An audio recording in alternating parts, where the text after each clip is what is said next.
हेडलाईन्सचे प्रस्तुत करता आहेत रामबंधू लोणचं. आता प्रत्येक जण जिंकेल.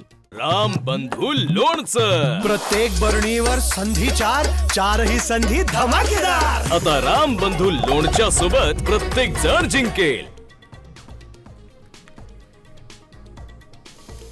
उपमुख्यमंत्री पदासाठी सुनेत्रा पवारांचा होकार. उद्या दुपारी विधिमंडळ पक्षाची बैठक. सुनील तटकरेंची माहिती. उद्या सायंकाळी 5 वाजता शपथविधी. तर महाराष्ट्राला पहिल्या महिला उपमुख्यमंत्री मिळणार.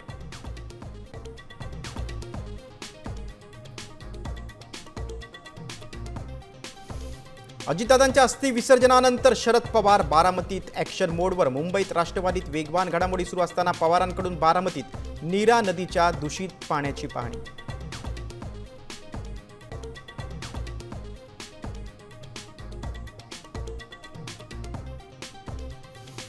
दोन्ही राष्ट्रवादीच्या विलिनीकरणाचे संकेत. पवार कुटुंब एकत्र बसून घेणार निर्णय. अंतिम अधिकार शरद पवारांकडे. साम टीव्हीला सूत्रांची माहिती.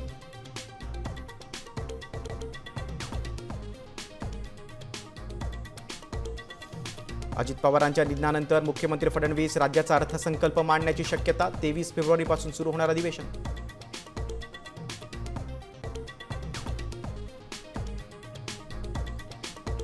अकोला महापौर पदाच्या निवडणुकीत राडा. काँग्रेस नगरसेवकांनी तटस्थ राहिलेल्या एमआयएमच्या नगरसेवकांवर फेकल्या बांगड्या. महापौर आणि उपमहापौरपदी भाजप.